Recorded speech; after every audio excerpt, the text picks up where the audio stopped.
Ahora sí me escuchan. Buenas noches. Disculpen el atraso, mire, son 14 minutos, eso no va a volver a pasar, me imagino, no, me pedían una serie de cosas para ingresar. Y bueno, mi nombre es Elba Quispe Fuentes, bienvenidos a todos ustedes, todavía somos un grupo pequeño y esperemos que como el año pasado vayamos ampliando, ¿no? La cobertura y atendiendo, compartiendo estos aprendizajes junto con ustedes, ¿no? Porque esta capacitación va a desarrollar a lo largo de algunos meses las casuísticas que se han venido tomando en las evaluaciones, ¿no? De los diferentes años. Como nosotros sabemos, las casuísticas son, pues, del el temario de EVE, tanto para censo y nombramiento, ¿no? Por consecuencia, son bastante parecidas, se ajustan o varían en muchas cosas particulares, ¿no? Pero los casos son similares. Entonces, el día de hoy vamos a empezar con un tema que vamos a recordar.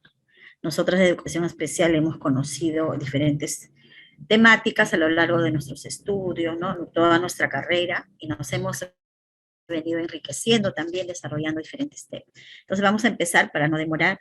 Como les dije, esto es un compartir de aprendizajes para reforzar y afianzar conceptos en base a las casuísticas. Y vamos a empezar. El día de hoy vamos a tratar un tema. Como me he demorado, he jalado todo al escritorio y ahí está el PPT, creo que lo tengo ahí. Un momentito, me permiten para abrirlo.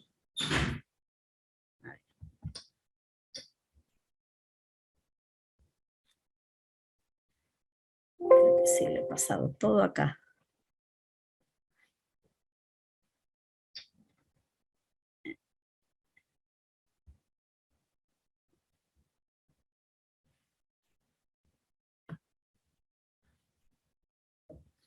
Y acá está.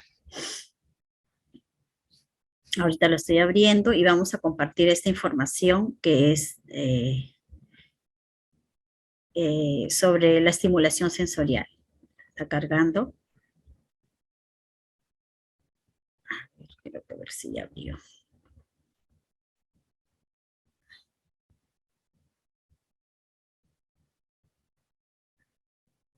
Ya. Y ahora sí voy a tratar de compartir pantalla. No quiero volver a salirme como antes. Ya. Voy a cerrar algunas ventanas que había abierto para tratar de conectarme varias veces. Bueno, entonces voy a compartir pantalla. Y bueno, como está en mi escritorio, voy a compartir de aquí. Se ve, ¿verdad? Vamos a conocer el día de hoy aspectos relacionados a lo que es la estimulación sensorial, ¿no? Y vamos a conocer también otros conceptos relacionados a este tema. Entonces vamos a empezar y vamos a tener que compartir, como les dije, nuestros saberes previos también, a través de una pregunta, ¿no? De forma voluntaria,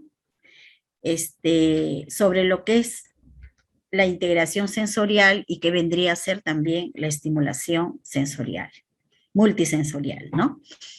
Hemos escuchado estos términos, hemos desarrollado actividades también y decimos, le estoy dando actividades sensoriales, ¿no? O estoy estimulando algún sentido. Entonces ahí viene la pregunta.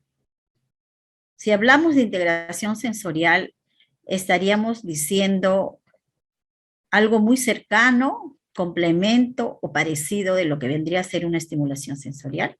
Pueden escribir en el chat si desean, el chat está abierto, para hacer alguna aproximación al concepto o a esta pregunta. ¿Alguien quiere hacer algún comentario?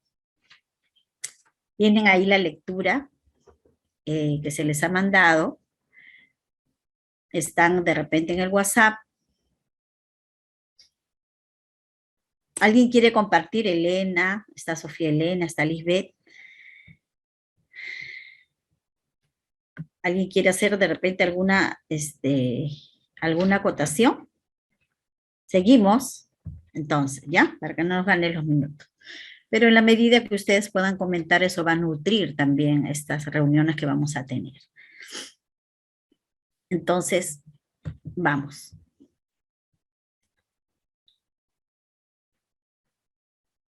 Cuando hablamos de integración sensorial, estamos hablando de un proceso netamente neurológico que sucede dentro de las estructuras cerebrales, ¿no? Quiere decir que todas las sensaciones que somos nosotros capaces de percibir del entorno van a ser organizadas, ¿no? Todo este proceso es organizar todos los estímulos, interpretarlos, para poder dar uso a través de una acción, una actividad, una respuesta. Entonces dice, nuestro sistema nervioso siente a través de diferentes sentidos, pues, ¿no? Por ejemplo, del tacto, del movimiento, de la fuerza y gravedad, etcétera. Entonces, y eso va a ayudar a que toda esa información que ingresa a través de nuestros diversos sentidos se pueda integrar, ¿no? Y por consiguiente va a ir a dar una respuesta adaptada, adecuada, la que necesitamos para solucionar una situación, como coger un vaso, caminar, subir un escalón, etcétera, ¿no? Sin caernos, obviamente. Eso se quiere, una respuesta adaptada o una respuesta adecuada. Si quiero coger un vaso o el calcular la cuchara, como llevamos para tomar el alimento a la hora de comer, ¿no? Va a ser adecuado, no derramamos nosotros, ¿no? Porque hay una respuesta adecuada, ¿no? De la distancia, del freno que debemos usar para introducir los alimentos, etcétera. Entonces, la integración sensorial es la que permite procesar correctamente todos esos estímulos para dar una respuesta, ¿no? Ya les di algunos ejemplos. Mientras la estimulación sensorial va a consistir en proveer ciertos estímulos para que se facilite este procesamiento y digamos, este orden y esta interpretación sensorial, ¿no? Entonces, tenemos, por concepto de estimulación multisensorial, es el acercamiento directo, simple, satisfactorio y variado de estímulos, ¿no? Del ambiente, todas las experiencias que nosotros podamos dar, con el fin de facilitar ese procesamiento sensorial. Entonces, podemos decir que son dos conceptos diferentes. El otro es un proceso interno y el otro es algo que yo voy a desarrollar para que se facilite el procesamiento sensorial, ¿no? Cuando hablo de estimulación sensorial. Entonces hay que tener bien en claro cuando estoy haciendo estimulación multisensorial y cuando me estoy refiriendo de repente a una alteración sensorial que pueda tener mi estudiante de EVE.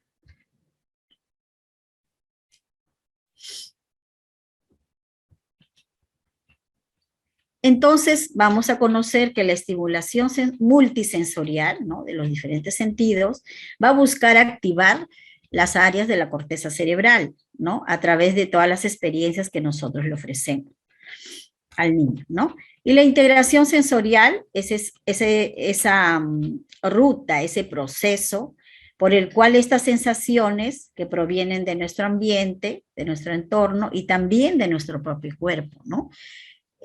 Cuando decimos de nuestro propio cuerpo, nos referimos a las sensaciones interoceptivas. Ahora, si nosotros revisamos información, no solamente, mejor dicho, se agrega otro sentido, ¿no? Las sensaciones interoceptivas, que vienen a ser la sensación de hambre, de sed, ¿no? La sensación de de querer defecar, etcétera, ¿no? Entonces, esas sensaciones también ahora están conceptualizadas y son muy importantes, ¿no? A veces vemos chicos que tienen dificultad, sobre todo los chicos con algún trastorno como el autismo, que tienen mucha dificultad para regular esas sensaciones cuando, por ejemplo, quieren ir al baño, ¿no? Retienen, etcétera. Entonces, se puede decir que hay una alteración en las sensaciones interoceptivas del cuerpo, ¿no? Que no le permiten organizar a su sistema nervioso y pueda dar la respuesta adecuada, en este caso evacuar, ¿no?, sus intestinos. Eso como un ejemplo muy marcado, porque hay muchas páginas, mucha información acerca de eso ahora, de las sensaciones interoceptivas, ¿no?, sensaciones internas del cuerpo. Entonces uno va a buscar activar, ¿no? Con la estimulación busco activar, y con la integración voy a hacer el proceso adecuado de todos esos estímulos para dar una respuesta adecuada. Cuando nos referimos a la integración sensorial, básicamente se alude a los sistemas sensoriales, ¿no? Al sistema propioceptivo. A ver, ¿con qué está relacionado el sistema propioceptivo? ¿Alguien quiere hacer un comentario? ¿Alguien quiere mencionar? ¿Puede escribir? No estoy viendo los mensajes. A ver, ¿alguien quiere decir algo? Propioceptivo, ¿no? Más adelante vamos a ver un poquito de eso.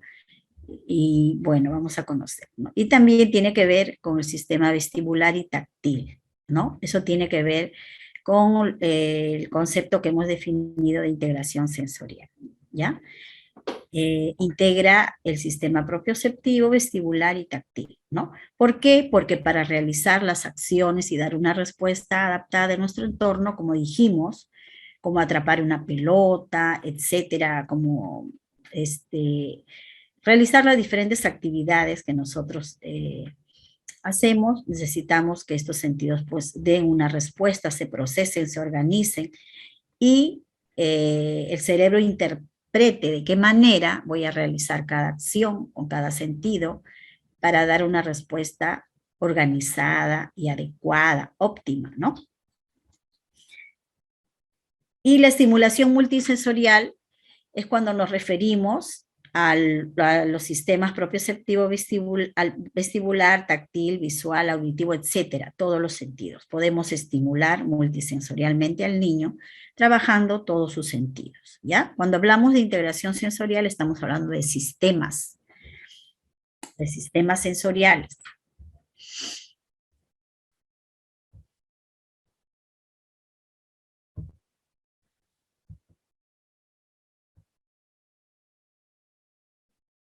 Pues queda una imagen.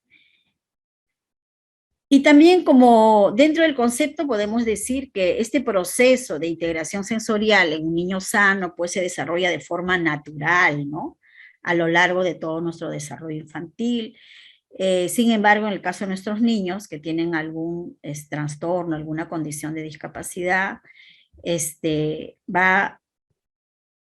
va a interrumpirse, se va a atascar, ¿no? Es como un atasco en las vías sensoriales que no van a permitir que se pueda dar un comportamiento, una conducta adaptada.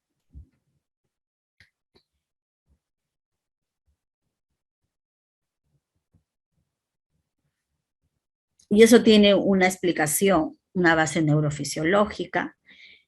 ¿Qué es lo que pasa con nuestros niños que están en un desarrollo, digamos, un poco atrasado o de repente poco regulado en sus conductas, ¿no?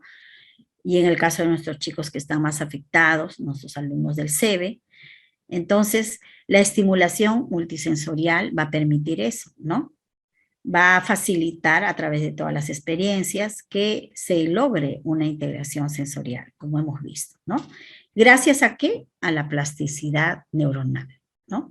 Cerebral. ¿En qué consiste? En que se va a reorganizar toda la corteza cerebral, se va a ramificar otras conexiones, y nos dice que los estímulos periféricos son capaces de modificarse a través de la estimulación multisensorial y van a tener una nueva organización, un nuevo rediseño, ¿no? Logrando recuperarse algunas funciones que de repente la hemos considerado ya perdidas, ¿no?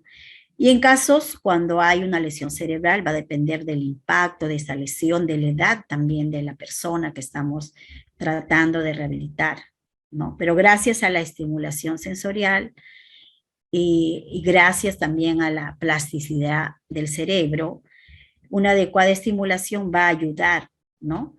A que esta persona desarrolla habilidades que no tenía. A través de una dieta sensorial, nos dice, ¿no? ¿Y qué es una dieta sensorial? Es darle los estímulos adecuados y necesarios, ¿no? Necesarios para que él pueda lograr habilidades y desenvolverse pues en el mundo. Una dieta sensorial suena como alimentación, ¿verdad? Entonces, ¿qué es una dieta sensorial? Una dieta sensorial, pues el profesional es el terapeuta ocupacional, especializado en integración sensorial, quien que va a ser el experto en proveer esta dieta sensorial.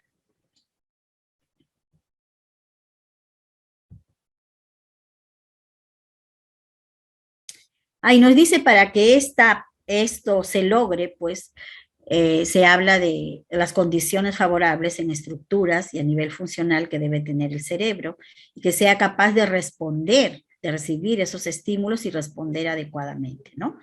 Entonces, la estimulación sensorial va a hacer posible que se modifiquen ciertas estructuras e incrementen las conexiones sinápticas.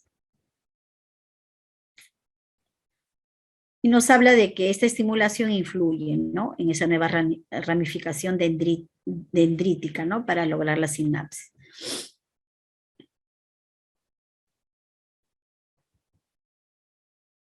Ahora vamos a hablar de otro concepto. ¿Qué es el procesamiento sensorial? ¿No? Ya hemos hablado de que integración sensorial es diferente a estimulación sensorial, ¿no? Pero ocurren de forma simultánea, ¿verdad? Yo voy estimulando y voy creando las condiciones, favoreciendo para que se produzca la integración sensorial. Pero como dijimos, la integración sensorial es un proceso, ¿no? Es como una autopista, hay un autor, una autora, una doctora que es especialista en esto. Ella nos hace la comparación como si fuera una carretera, ¿no? Una autopista, pone su ejemplo, y que los autos son los impulsos nerviosos que van a llegar pues al destino, al destino necesario, ¿no? Pero ¿qué pasa con este impulso nervioso? Es como si hace la comparación de este atasco en la carretera con la dificultad para procesar el estímulo sensorial, ¿no? Sea visual, auditivo, etc. Entonces, ese atasco en la carretera, que llama ella, y las vías serían las redes neuronales, no va a permitir que la información, la interpretación, la modulación de ese estímulo, etcétera, se realice, ¿no? Entonces, ella lo compara como un atasco en estas vías neuronales, ¿no? Y lo compara con una autopista, como si hubiese ahí tráfico en la carretera, ¿no? Y no, el impulso nervioso se quedó atorado ahí, pues por la carretera, como un vehículo. Ahora, como hablamos de un proceso, vamos a conocer este procesamiento sensorial que va a permitir, y cómo se da, que va a permitir al estudiante organizar esa información, regularla y hasta llegar a dar una respuesta adaptada. A ver.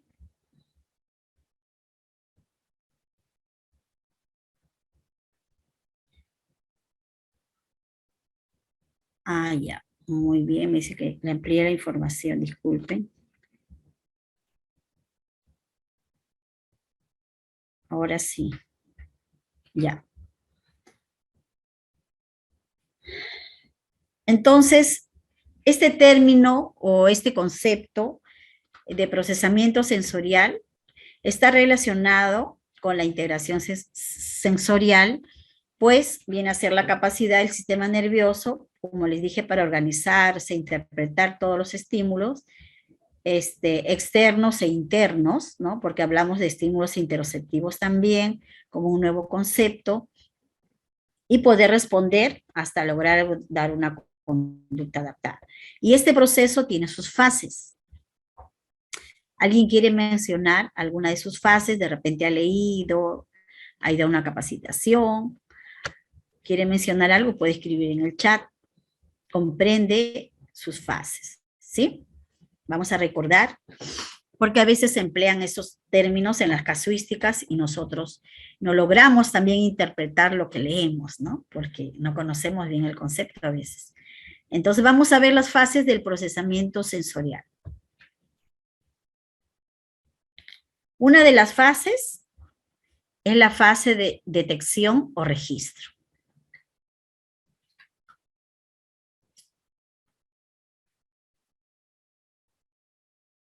A ver, ¿alguien lo quiere leer? A ver, profesora Lisbeth. A ver, no me quieren colaborar ahora. En la próxima sesión vamos a leer. Ya. Entonces voy a leerles yo. La fase de detección o registro es la fase 1, ¿no? Quiere decir que el sistema nervioso central da entrada a la información sensorial que llega por las vías sensitivas, obviamente, desde el ambiente y también de nuestro cuerpo, ¿no? Ahora como sensaciones interoceptivas.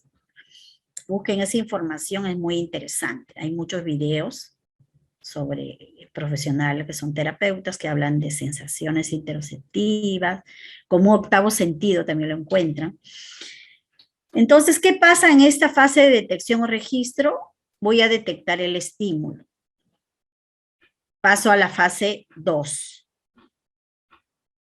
En este momento, el sistema nervioso va a regular las respuestas conductuales a esa información. Por ejemplo, yo hago un ruido así.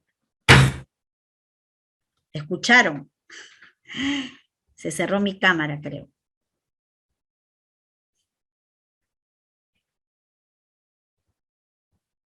¿Me ven? Se cerró mi cámara. Bueno, pensé que me había ido. Ya, yo hice un golpe. Fase 1, escucharon ustedes el ruido, ¿no? En la fase 1. En la fase 2, no, ustedes han detectado el ruido. Y también esto les ha permitido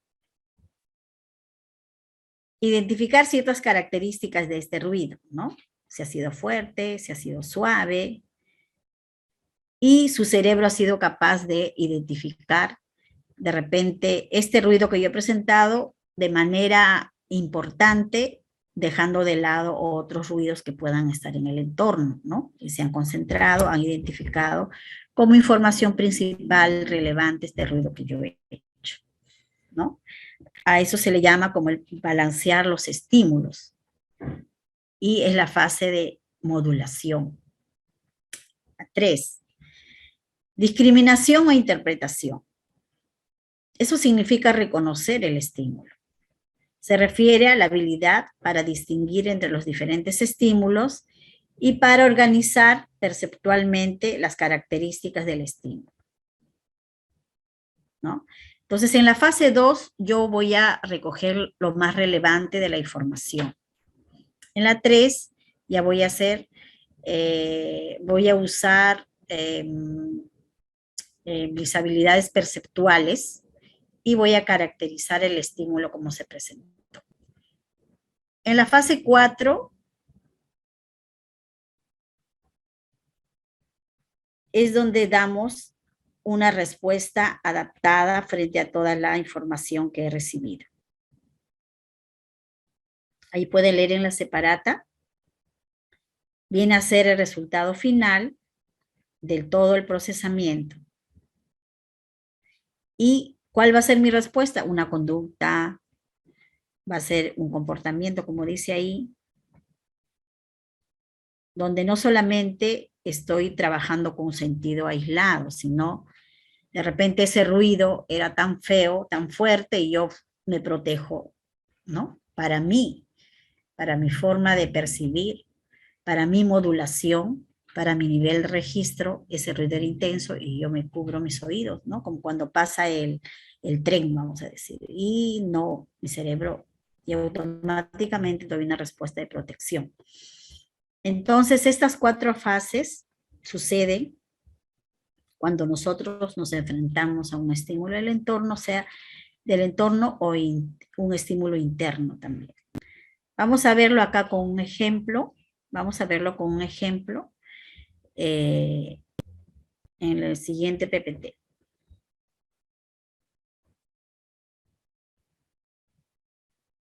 Un ruido, ¿no? Por ejemplo, el registro, el estudiante percibe que hay algo ahí, hay un ruido. Modula. ¿Cómo percibe esta sensación? Él, ¿cómo modula su sistema nervioso esta sensación? ¿Le es molestoso, lo acepta o no quiere o lo rechaza? ¿Es capaz de modular? O de repente no, va a depender de la capacidad, del impacto también que sucede ahí, ¿no? Algunos niños que nosotros tenemos sabemos que tienen muchas dificultades y cuando hay alteraciones sensoriales es a este nivel. Generalmente se ve en los casos de los niños que tienen autismo que sus vías auditivas están muy bien, sus sentidos están conservados, de la audición, el sentido de la audición, pero no pueden modular y les resulta molestoso, estruendoso, ¿no? Más de lo que comúnmente, por lo general, podemos percibir los que no tenemos esta alteración. Y la discriminación, que es eso que percibe, ¿no? Que viene a ser la identificación del estímulo. Reconocer el estímulo, fase 3. Detecto el estímulo, sí, va a ingresar. ¿Y cuándo no puede ingresar el estímulo? Cuando mis vías auditivas, con este ejemplo, no están conservadas, no hay registro, ¿no? Una persona sorda. Cuando hay dificultades de modulación, por el ejemplo que les puse, la persona con autismo a veces reacciona al estímulo táctil, no quiere que lo abracen, o los ruidos, etcétera, ¿no? Entonces, y en la fase 3, cuando reconozco el estímulo y sus cualidades también de este estímulo. Y le doy, en este caso, ¿qué es eso que percibe? Le estoy dando un nombre, ¿no? Yo he golpeado acá una mesa que tiene vidrio.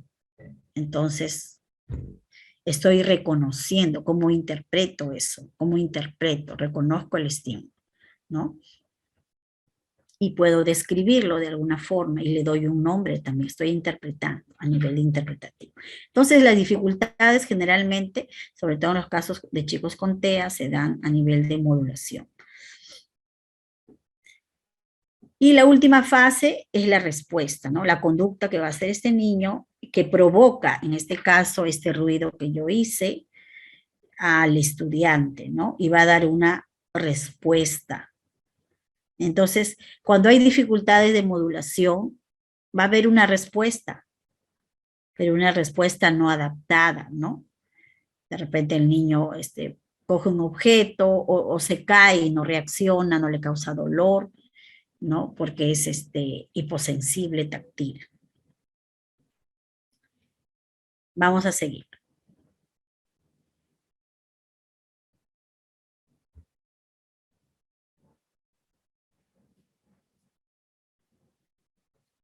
Bueno, eso es otros ejemplos. Entonces, ¿qué pasa con nuestros chicos con necesidades educativas especiales, con alguna condición, con algún trastorno? Algunas conductas nos dicen, ¿no? Que hay alteraciones sensoriales. Por ejemplo, cuando observamos eso que les mencionaba, ¿no?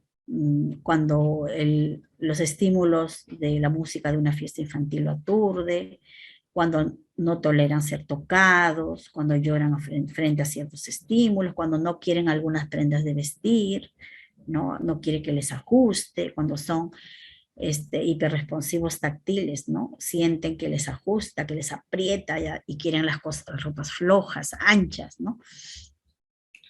Cuando se ensucian las manos se fastidian, ¿no? Cuando empujan, cuando muerden, etc.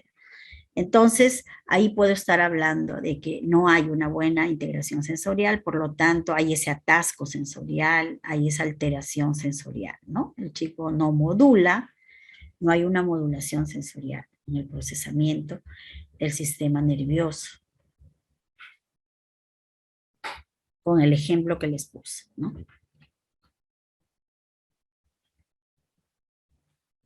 Entonces decimos que hay dificultades en el procesamiento de la información sensorial. Porque, dice ahí, hay respuestas incorrectas. Si hay respuestas, sí hay, pero incorrectas, ¿no? Respuestas en exceso o respuestas en déficit, ¿no? Como que el niño no siente o de repente siente mucho, es hiper o hipo responsivo. Y de ahí viene, vamos a recordar, de ahí vienen estos conceptos.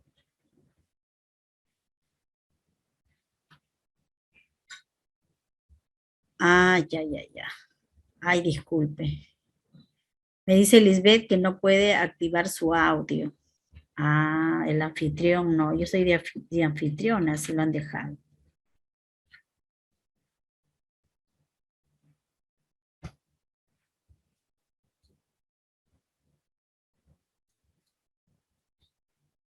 A ver.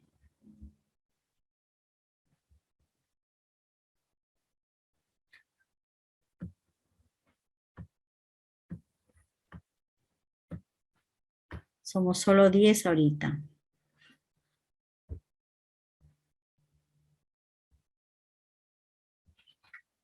A ver.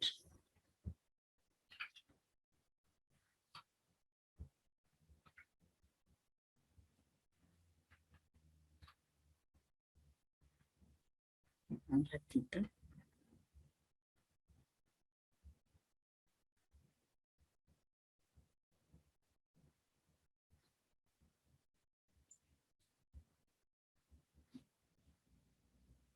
Ya. A ver, un momentito voy a tratar de solucionar eso, porque antes le pregunté obviamente y con razón no participaba.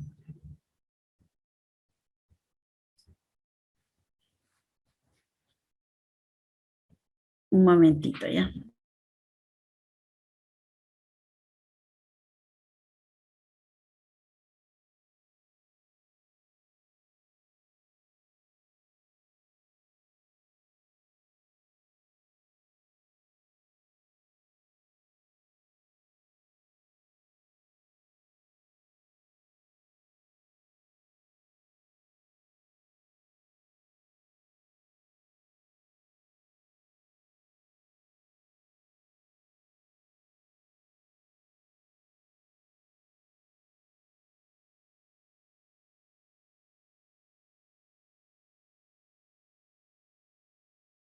No se escucha.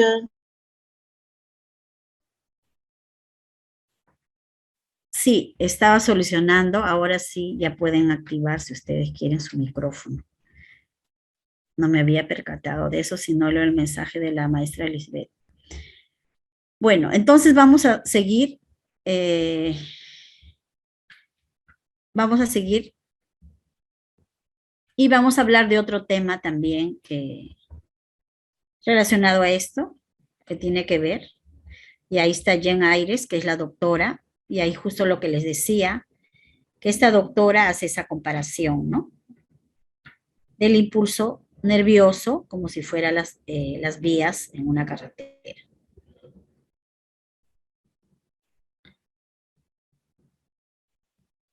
Y nos habla de dos conceptos: la hipersensibilidad o hiperresponsividad, que es el término que se usa, y la hiposensibilidad o hiporresponsividad. Uh-huh. Entonces, vamos a entender bien estos conceptos. Hiper se presenta cuando el niño o la niña rechaza determinados estímulos, por ejemplo, se tapa los oídos o llora al escuchar ciertos sonidos, ¿no? Cuando no hay esa modulación en el procesamiento de los estímulos, procesamiento sensorial. Y también de otro lado tenemos la hiposensibilidad. A diferencia, dice, del término anterior, el niño es un buscador sensorial, como le llamamos, ¿no? Busca exageradamente ese estímulo, este estímulo. Por ejemplo, busca que lo balanceen fuerte y continuamente en la pelota, ¿no? Lo balanceamos y él quiere más, más, más, como que no siente esas sensaciones del balancearse. O de repente hay estudiantes que aprietan los objetos, le das un vaso descartable y como que no lo siente y lo aprieta como si fuese un vaso duro y lo deshace, ¿no? Son buscadores sensoriales, sean táctiles, etcétera, ¿no? Buscan el estímulo de manera más exacerbada. Entonces no hay que olvidar esos términos, hipersensible o hiperresponsivo. Hiperresponsivo o hiposensible o hiporresponsivo.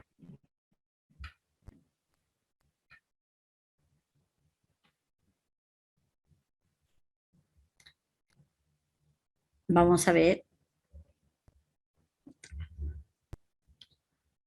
Y acá está el concepto de lo que es la dieta sensorial, ¿no? Las terapeutas ocupacionales, cuando identifican, ¿no? Hacen una evaluación sensorial. En el procesamiento sensorial, de acuerdo a todas las alteraciones que presenta el estudiante, van a hacer un programa individual, ¿no? Es un programa personalizado, y lo compara pues con una dieta también de nutrición, ¿no? Que tiene sus ingredientes a medida, ¿no? En cantidades exactas para que ese estudiante vaya mejorando el procesamiento de los estímulos, ¿no? Desde que ingresa hasta la salida de la respuesta adaptada, de la conducta deseada. Y acá hay un autor, Will Barger, nos dice, una dieta sensorial es análoga a una dieta nutricional o un plan de comidas diario, ya que la combinación correcta de actividades sensoriales es vital para mantener a una persona en un nivel óptimo de alerta y rendimiento durante todo el día.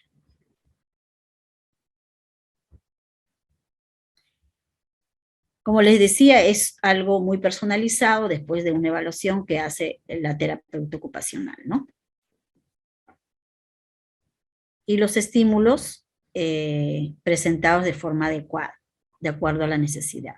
También nos dice esta autora de que los docentes bien guiados podemos aprender a hacer una dieta sensorial si somos orientados por un especialista en integración sensorial, ¿no?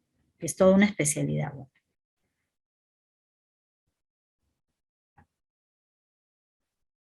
Eso es toda una especialidad, ¿no? Debe ser bien, hay un libro que es bien, con muchas páginas, de repente algunos de ustedes también lo tiene, donde hay planes de trabajo, cómo evaluar los sentidos, ¿no? Y cómo poder mejorar, ¿no? Desde el trabajo nuestro que hacemos en aula, cómo ir identificando las alteraciones sensoriales y cómo ir dosificando los estímulos, ¿no? Es un libro que habla justo esto, ¿no? Porque este es como una guía multisensorial. Es parte de una guía el contenido del que le estoy brindando ahora. Ahora vamos a hablar de los sistemas sensoriales. Vamos a ver solo uno, otro día que nos veamos vamos a ver otro. Y cuando hablamos de los sistemas sensoriales, como vimos, tienen que ver con el procesamiento sensorial, ¿no? Bueno, vamos a ver uno de ellos y vamos a ver en qué consiste.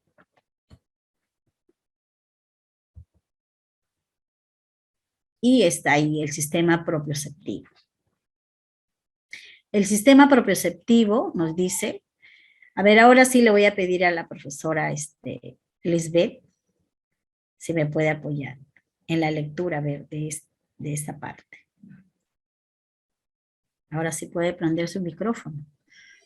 Buenas noches. Buenas noches, profesora.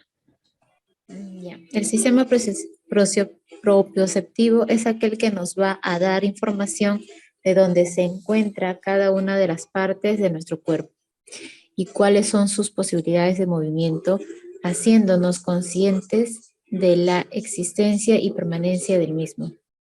Gracias a los movimientos del cuerpo podemos organizar nuestra percepción. Muchas gracias, maestra. A través de del desarrollo de estas sensaciones, entonces nosotros podemos reconocer, ¿no?, los segmentos corporales, conocer de qué forma estos segmentos corporales están movilizando para dar una respuesta adecuada, ¿no? Entonces, si yo quiero ejecutar una acción donde yo tengo que saber reconocer, por ejemplo, al comer, ¿no? Agarro con mi mano, cojo exactamente, y se vuelve al final en una conducta automática, ¿no? O cuando manejo el carro, cuando manejo una moto, un scooter. Yo tengo que conocer, a ver si al micrófono, no sé quién está prendido. Se quedó prendido un micrófono.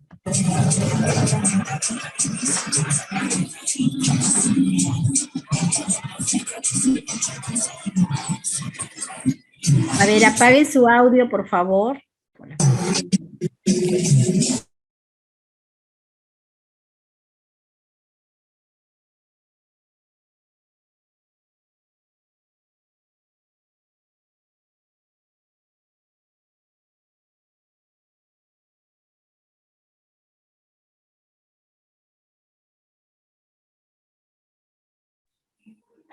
Maestra, active su audio, por favor.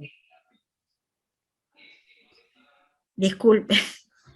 Bueno, les decía que cuando nosotros realizamos una acción como patinar, nadar o comer simplemente, que es algo que parece fácil, estamos identificando, nuestro cerebro está haciendo todo ese viaje, ¿no?, en esa autopista, en esa carretera, y afinando y movilizando los segmentos gruesos y finos, ¿no? En este caso, si hablamos de los finos, nuestros dedos para girar y alcanzar el bocado.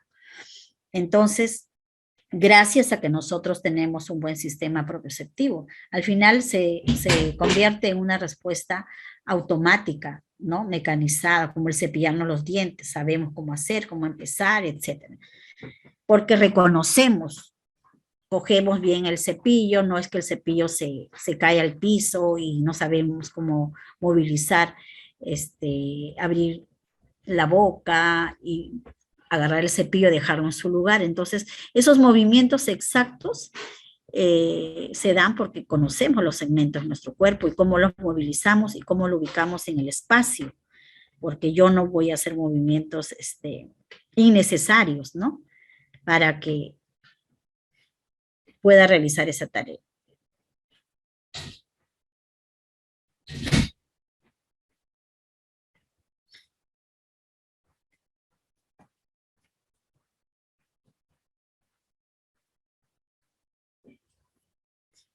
Igual, la misma autora, Jen Ayres, nos dice que todas las condiciones incluidas que le dicen al cerebro cuándo y cómo mover estos músculos, ¿no?, al contraerse, estirarse, etcétera, cuándo y cómo hacer, alineándose con las articulaciones, nos dice, ¿no?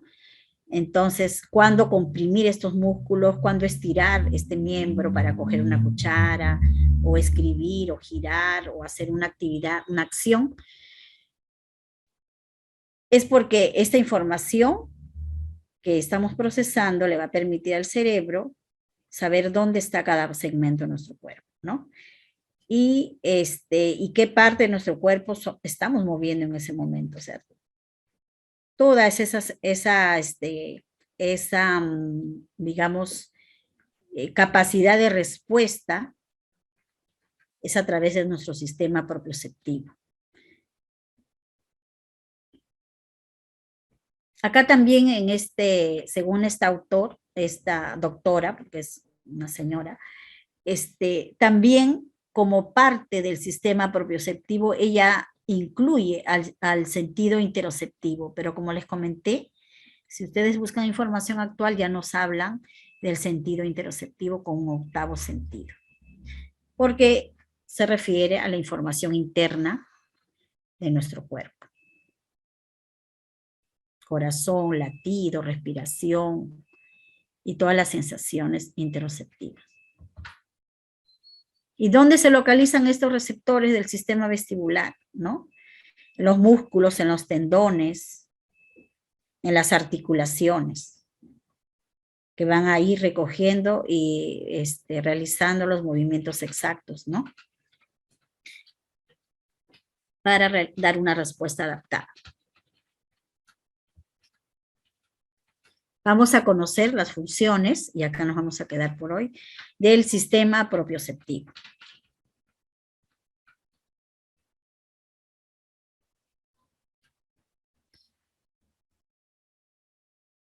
A ver, acá le voy a pedir, es bueno que leamos, así nos vamos a acordar mejor. A ver, una de las maestras, a ver, que lea la primera función del sistema propioceptivo, que está ahí en la lectura.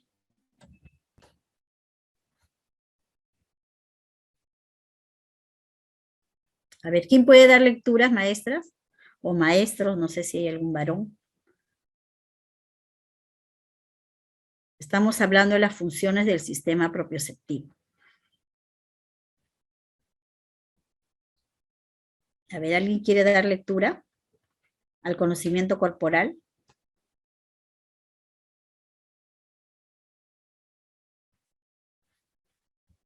A ver, creo que el micro, no se puede, el micro está inactivado. Ah, ya ver. ¿Ahora sí?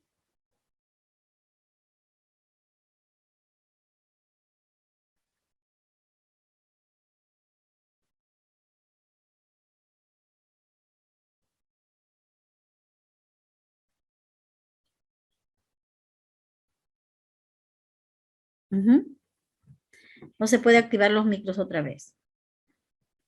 A ver, voy a dar lectura yo. Funciones del sistema propioceptivo. 1, conocimiento corporal. Implica que el niño y la niña ubique, sea capaz, así estimulamos, ¿no? Es parte de la estimulación del sistema propioceptivo. Que el niño ubique cada parte de su cuerpo. Con ello desarrolle conciencia corporal. Eso es importante porque el niño va a ser capaz de tener una imagen de todo su cuerpo, de la totalidad de su cuerpo. Y eso es muy importante trabajarlo. Hay niños que no desarrollan tempranamente esto y hay que trabajarle, pues, ¿no? Si es hiposensible, ahí trabajamos actividades de tacto profundo, presionamos, que haga fuerza, que empuje cosas que pesan, etcétera. Hay una serie de ejercicios, ¿no? Entonces, esto va a implicar informando, va a ayudarle a formar una imagen corporal y que él sea capaz de distinguir su cuerpo de él, de otra persona, ¿no? Esto guarda relación con el conocimiento del esquema corporal en relación al espacio. Entonces, eso le va a permitir ubicar, ¿no? Levanta tu mano, entonces el niño va a tener conciencia. Ustedes no sé si han visto a niños que le dicen, levanta tu lengua, ¿no? Los que de repente han trabajado con niños pequeños y el niño levanta toda la cabeza, no puede la lengua. O levanta tu mano y se empina y todo, ¿no? No hace esa separación de solo el segmento. Lo hace con todo el cuerpo, todavía no logra tener esa conciencia de solamente mover ese segmento corporal. Otro es el control motor y el planeamiento motor. Es otra función del sistema propioceptivo.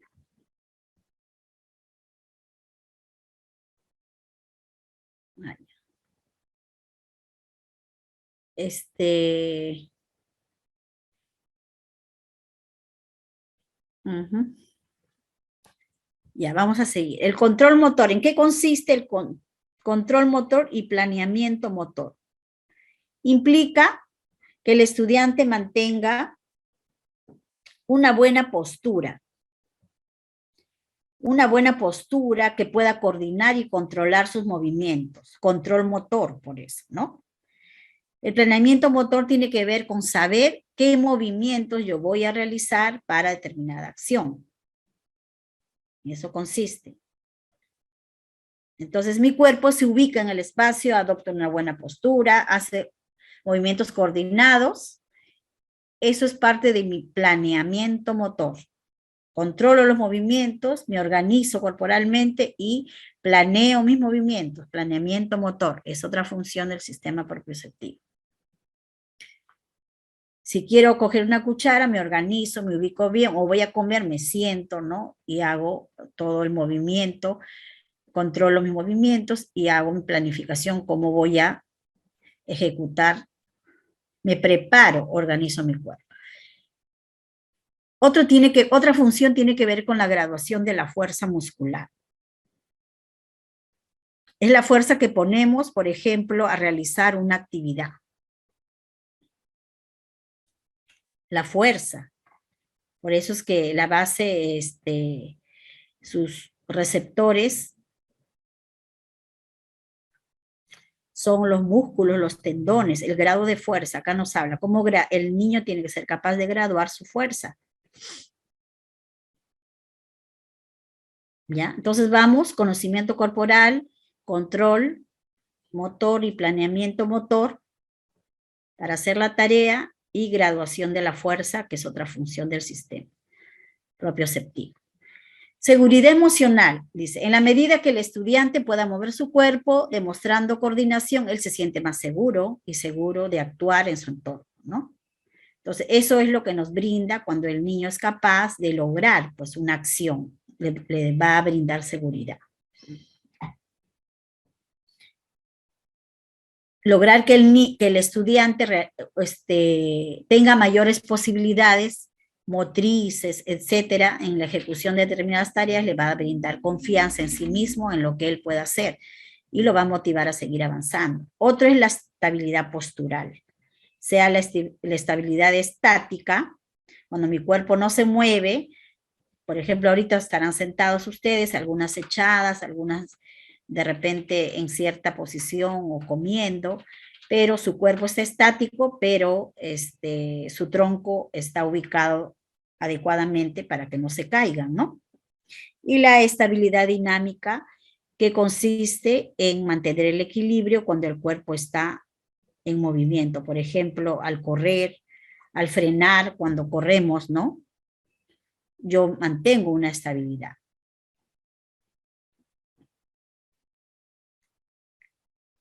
Incluso hay movimientos más finos como el escribir, ¿no? Hay niños que tienen mucha dificultad con la postura, no hay ese planeamiento motor, no hay una estabilidad dinámica. Coordinación y control. ¿Cómo se llamaba esto? Control motor.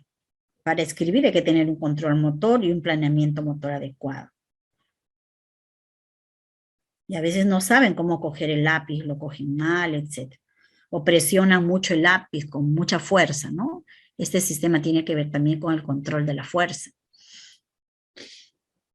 Y tenemos el último, que está relacionado a las funciones manuales, ¿no? Esto implica que el niño y la niña conozca y emplee de manera funcional sus manos, ¿no? En actividades cotidianas, considerando todas las posibilidades motrices.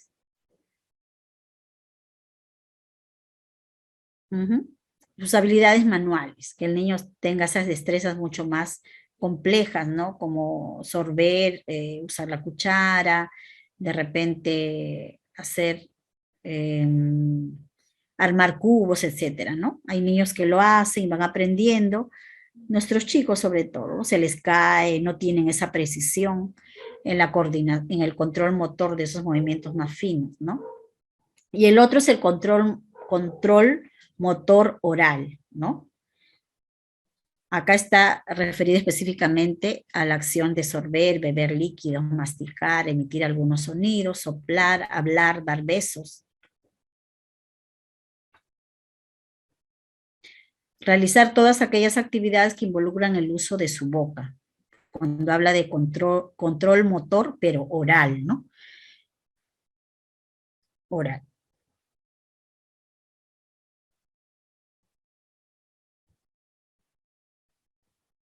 ¿Ya? Entonces tenemos como funciones el conocimiento del cuerpo, de todos los elementos del cuerpo, el control motor y planeamiento motor en general del cuerpo, graduar la fuerza muscular es otra función, la seguridad emocional que consigue el niño al ver sus logros, y la estabilidad postural, sea estática o dinámica, cuando estamos en reposo o cuando estamos en movimiento.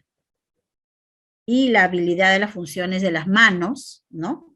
Para realizar las tareas. Y el control motor que está relacionado con actividades de la boca, ¿no? Sorber, beber, líquidos, masticar, etc. Hasta para hablar nosotros hacemos un planeamiento motor, ¿no? Que coordina y sincroniza y vamos emitiendo los sonidos de nuestro lenguaje, de nuestro idioma, ¿no? Entonces, todo eso tiene que ver con el control motor.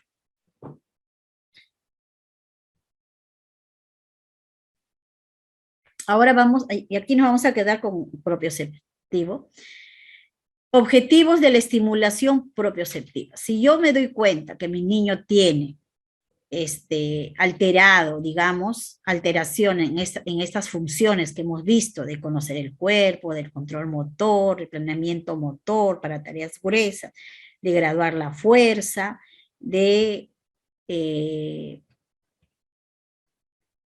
estabilidad en posición en estática y dinámica, y no le brinda nada de eso, seguridad emocional. El otro es el control motor oral, ¿no? Y sus habilidades manuales. Entonces yo tengo que decir si el niño necesita estimular, ¿no? Vamos a estimular este sistema propioceptivo. ¿Y qué consiste estimular? Sentir, ahí vemos que al niño le están haciendo masajes, ¿no? Sentir cada parte del cuerpo y saber que forma parte de un todo, ¿no? Que ese segmento, cómo se moviliza en su cuerpo mismo, qué utilidad tiene, y sentir que esa es una parte de su esquema. Otro objetivo es estimular el movimiento, ¿no? Ahí vemos en la primera imagen que están haciendo el masaje para que sientan, ¿no? Que esos músculos están ahí, darle la sensación. Y en el otro se estimula, pero a través del movimiento voluntario, activo. Entonces el niño se desplaza usando sus segmentos corporales. Se puede desplazar de muchas formas y siempre a manera de juego, ¿no? Porque nuestros niños son pequeños y todo lo hacemos con juego.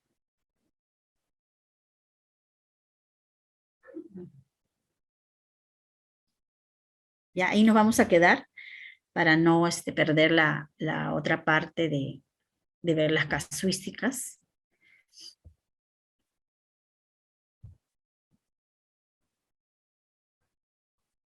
Ah, qué bueno, me dice María Esther que está muy interesante. Sí, es bueno recordar. Yo sé que ustedes han llevado estos temas, pero a veces no es nuestro día a día y olvidamos un poco estos conceptos, ¿no? O de repente ya tienen muchos conceptos y estamos completando la información y redondeando algunos conceptos que no estaban tan claros. Muchas gracias. Ujú. Sí, profesora Aurora, ya en la próxima sesión vamos a solucionar eso. Yo también entré demorada a la reunión y bueno, vamos a activar los micrófonos. Sí les voy a pedir su colaboración a todos para que lean también y también aporten. Ustedes tienen mucho que aportar, ¿no?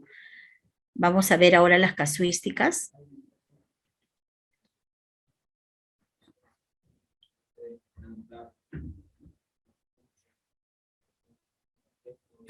Ya.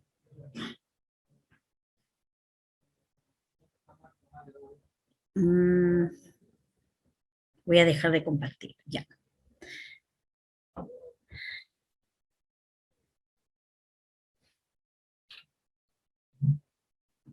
Sí, a medida que vamos avanzando vamos a compartir más información, porque este libro es muy enriquecedor y vamos a ir usando el material que está ahí. Bueno.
Sí se ve, ¿no?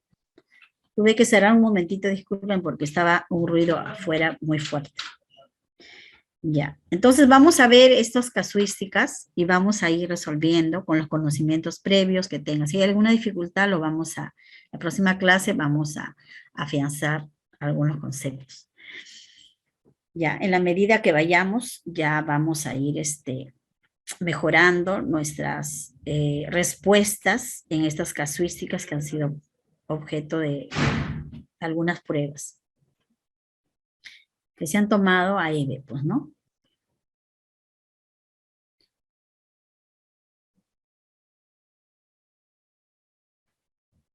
A ver, ahí le voy a pedir a una de las maestras que dé lectura a este caso.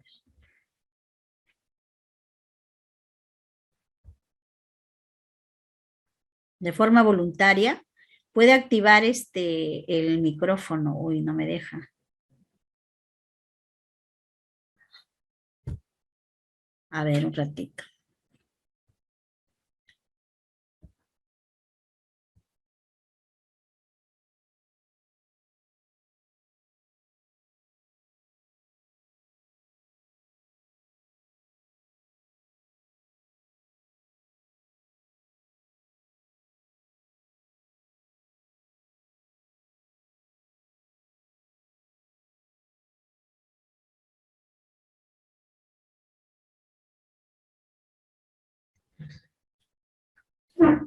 A ver, un ratito. Antes lo activé, creo, pero se ha vuelto a...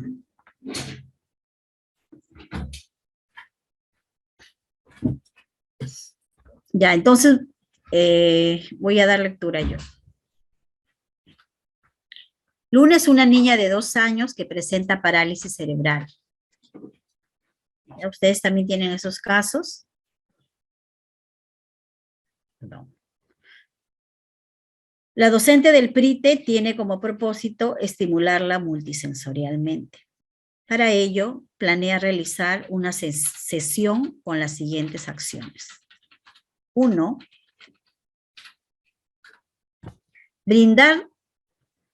Brindarle a Luna cucharaditas de diferentes papillas para que las huela y las pruebe. Ubicar a Luna dentro de una tina con menestras para que juegue con ellas. Jugar con Luna a reconocer los sonidos de una pandereta y un tambor. Ahora viene la pregunta. Considerando el propósito de la docente, ¿qué acción debe añadir a la sesión? A. Alumbrar con una linterna el cuerpo de Luna para que la niña siga la luz.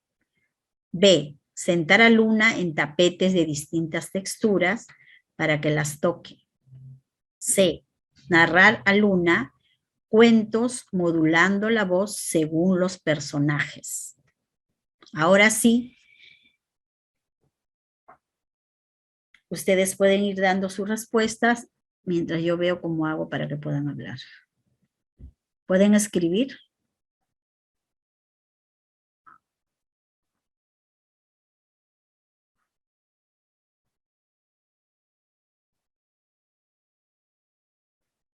A ver más.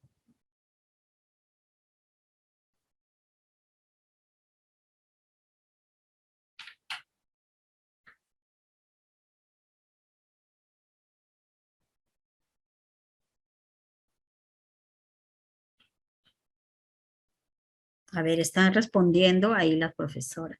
Ahora díganme si pueden activar su micrófono. ¿Tampoco se puede?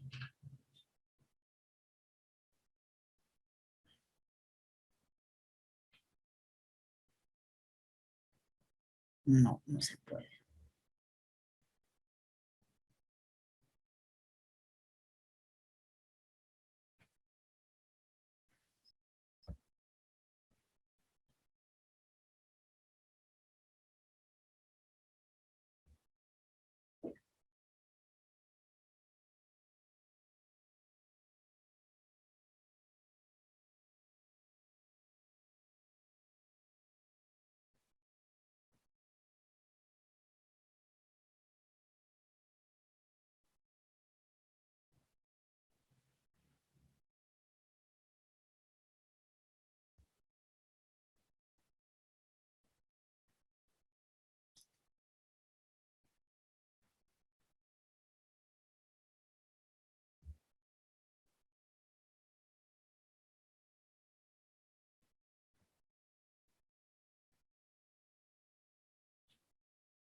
Disculpen, pero no me sale la opción acá.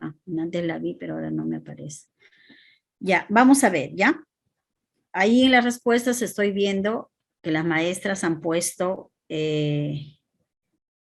no se puede, wow, visual, ¿no? La A me ha puesto uno, A. Ya, no deja, no se puede activar. No se puede. Ya. La A y la visual.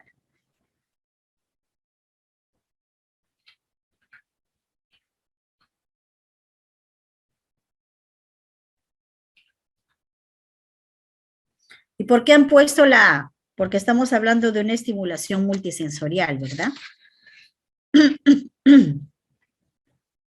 Y eso implica que estimulemos, para los que no han respondido, el estímulo que falta, el sentido que falta. Porque ¿cuál es el propósito? La estimulación multisensorial. Entonces, la respuesta es correcta. Vamos a trabajar el sentido de la visión. Vamos al siguiente.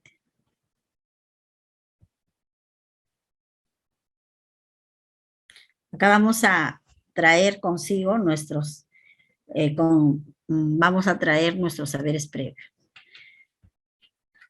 Sebastián es un joven de 20 años que presenta discapacidad intelectual moderada.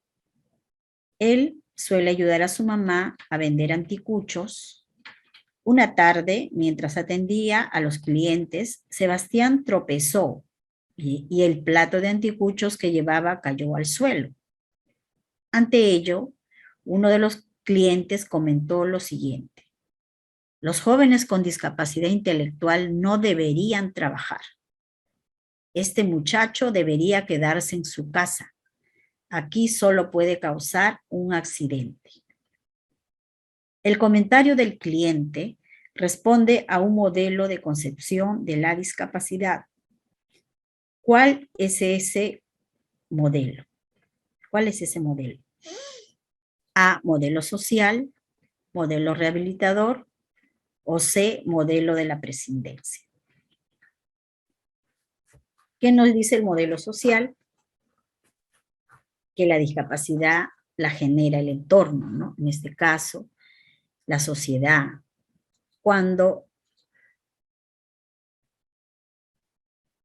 Y en este ejemplo, ¿cuál sería la respuesta?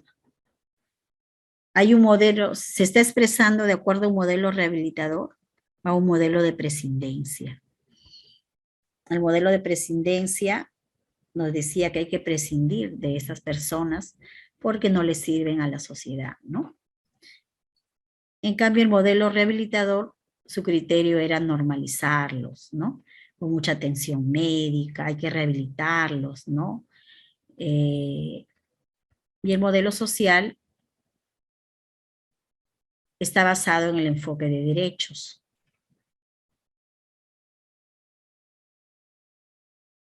A ver.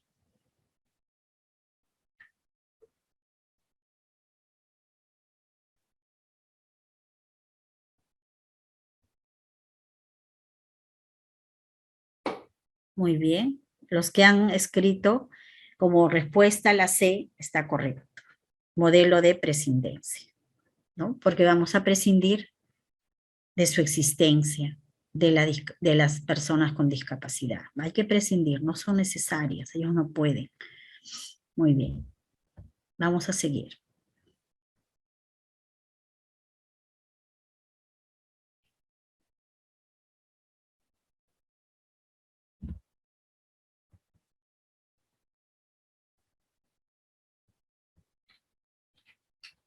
A ver, es muy pequeño, acá voy a agrandar. Esto está relacionado a la educación inclusiva. 3 docentes dialogan sobre los componentes del derecho a la educación inclusiva respecto del componente de asequibilidad. Asequibilidad. Manifiestan lo siguiente. A ver, ese concepto de accesibilidad, los 4 conceptos que se manejan en educación inclusiva, ¿no? asequibilidad, accesibilidad. Vamos a ver qué nos dice asequibilidad. La asequibilidad es el derecho de los estudiantes a estudiar en una escuela sin ser discriminados. Es lo que dice Felicia. Rubén dice, creo que la asequibilidad se refiere más bien al derecho de los estudiantes a recibir una educación que se adapte a sus características y necesidades. Eso dice Rubén. Y Rosalía dice, para mí la asequibilidad es el derecho de los estudiantes a contar con un número suficiente de escuelas, ¿no? Entonces hay tres conceptos, vamos a decir, respecto al componente de la educación inclusiva que habla de asequibilidad. A ver, ¿qué entendemos por asequibilidad nosotros? El derecho de los estudiantes a estudiar en una escuela sin ser discriminados.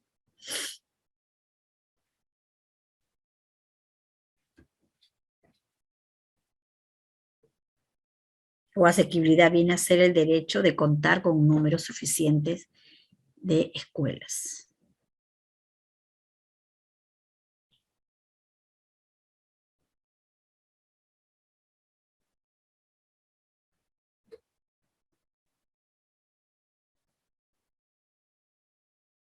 Es un componente cuando se habla del enfoque inclusivo. Ay, Dios mío.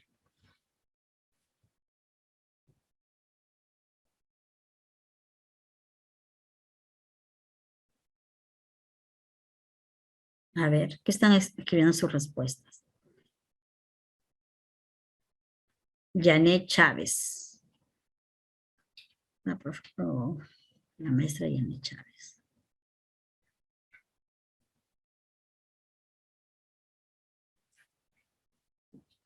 Y ahí me ha respondido que es la C, asequibilidad, contar con un número suficiente de escuelas. Y es exactamente, la respuesta es la C. Contar con un número suficiente de escuelas. A eso hace referencia el componente de la educación inclusiva respecto a asequibilidad.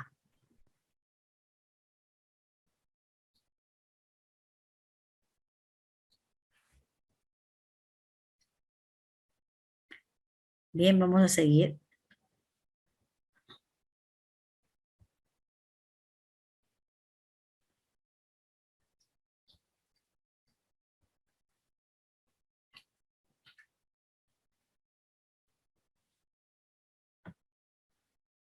Aquí tenemos otra casuística. Estamos conociendo algunos conceptos que hemos escuchado, ¿no? A ver, Mauricio es un estudiante que presenta TEA y que será incluido en una institución de EBR. En ese contexto, algunos docentes de la institución educativa intercambian ideas acerca de cómo favorecer la inclusión del estudiante. Cuando dice cómo favorecer la inclusión, tengo que regirme por el enfoque inclusivo, ¿no? Los principios del enfoque inclusivo. Teodoro dice, sería bueno plantear para Mauricio actividades de menor demanda cognitiva, menor demanda cognitiva que las propuestas para sus compañeros. Así, sí podrá realizarlas. Esa es la opinión de Teodoro. Amelia, ¿qué dice Amelia? Pienso que las actividades de aprendizaje que se propongan para Mauricio deben ir acompañadas de imágenes. Así, él podrá comprender mejor la información. Felipe manifiesta.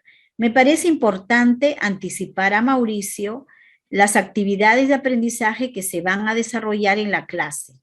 Así, los cambios no le generarán angustia. ¿Cuál de los comentarios de los docentes no favorece la inclusión del estudiante?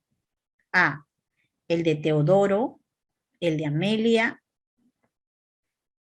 el de Felipe, ABC.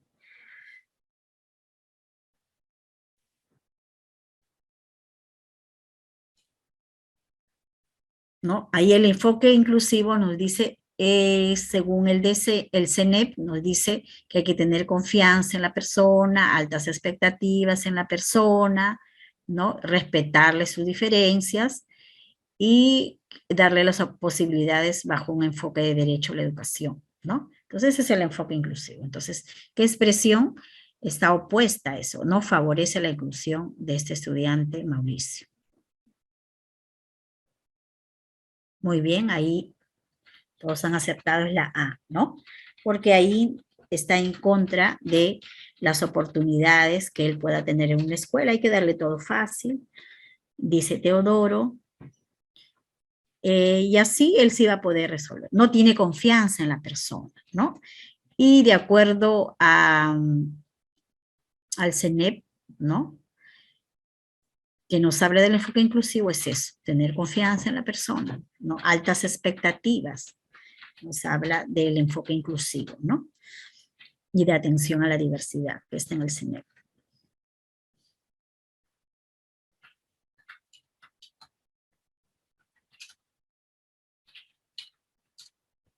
Acá hay un caso que tiene que ver con el desarrollo del lenguaje.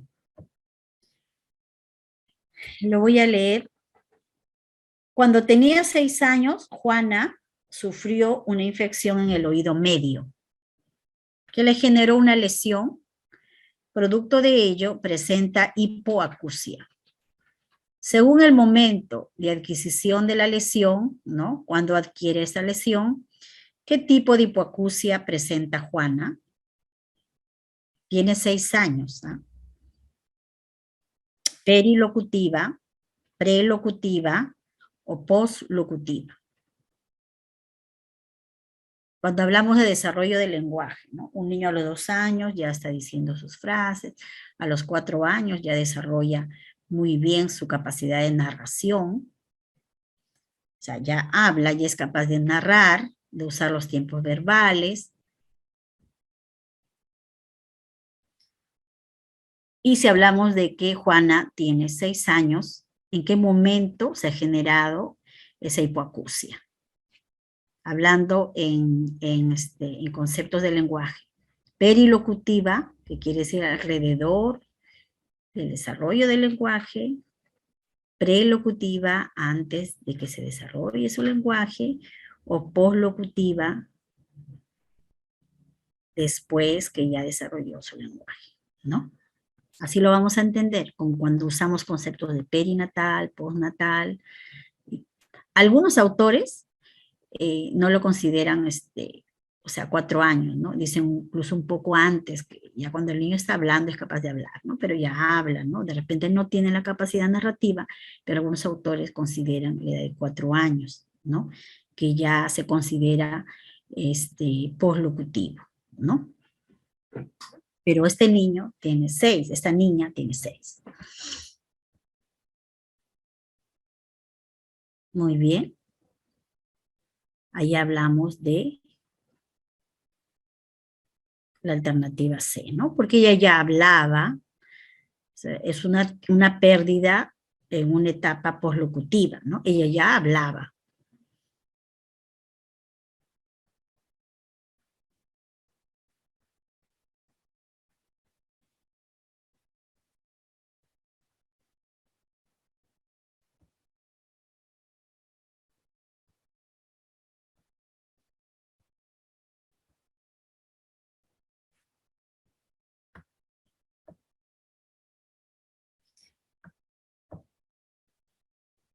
Cuando veamos en las demás sesiones que vamos a estar estos casos, porque como vamos a revisar las diferentes casuísticas que se toman en EVE, tanto para ascenso, nombramiento, que como les dije al inicio, es el mismo contenido, ¿no? Varían en algunos aspectos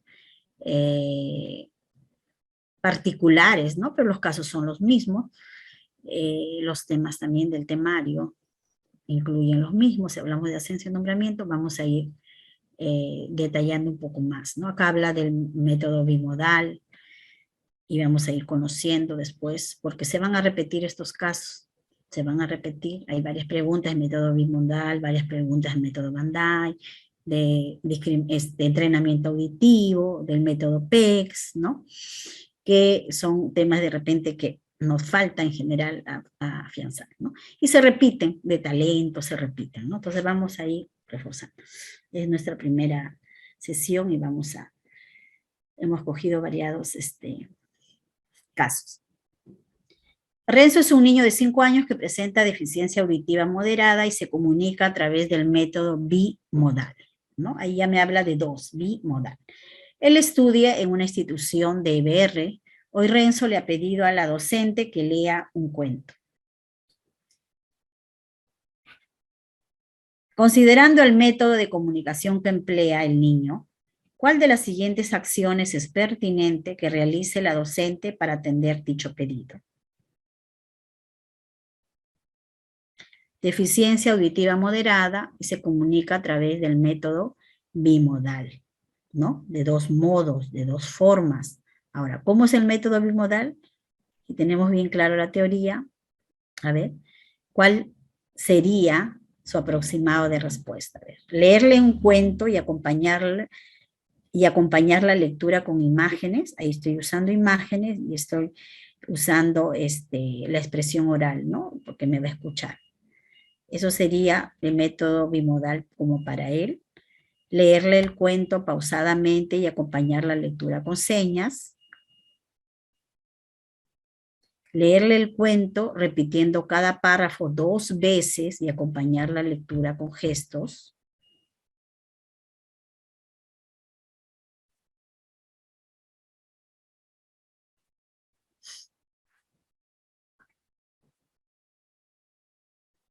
Recordemos que el método bimodal consiste en oralizar y usar gestos o señas, ¿no? Incluso algunos expertos ya lo usan no solamente para chicos con discapacidad auditiva, sino para chicos que tienen dificultades en el habla, ¿no? Y para ayudarles a reconocer algunos fonemas que no pueden emitir, algunos sonidos del habla, y usan la oralidad y van haciendo el gesto, pues en este caso de la F, de la L, ¿no? Y se apoyan en el gesto, o también pueden enseñar palabras, ¿no? Pelota, van hablando y van haciendo el gesto de la pelota. También esto incluye usar gestos naturales, ¿no? Propios de la familia, propios que el chico ya maneja, pero es a través de la oralidad y el uso de gestos que se dan en forma simultánea. El método bimodal, lo vamos a ver con más detalle, y está dirigido a niños que tienen dificultades para hablar, ¿no? Pero también, obviamente, el hablar implica comprender, para oralizar, ¿no? Y ahí viene la oralidad y el uso de la seña. Puede ser una seña natural propia de su hogar, que se puede enriquecer a través de este método o usarse para que él pueda comunicarse, o también si hay una pérdida, en este caso una discapacidad auditiva moderada, pues se puede usar la lengua formal de señas peruanas, ¿no? En este caso, si hablamos de Perú, y oralizar y hacer la seña para que el estudiante pues llegue a comprender. Entonces ahí la alternativa sería la B. ¿Ya? Vamos a leerle en un ritmo adecuado y vamos a ir haciendo el gesto para que nos vaya comprendiendo, ¿no?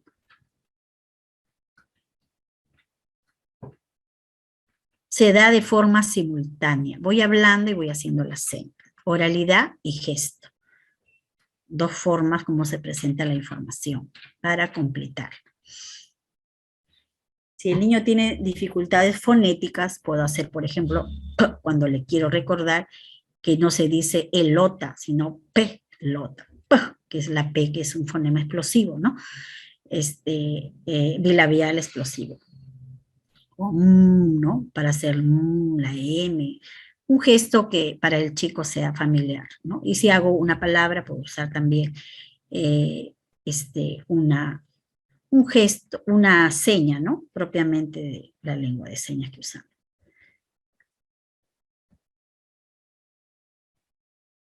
Muy bien.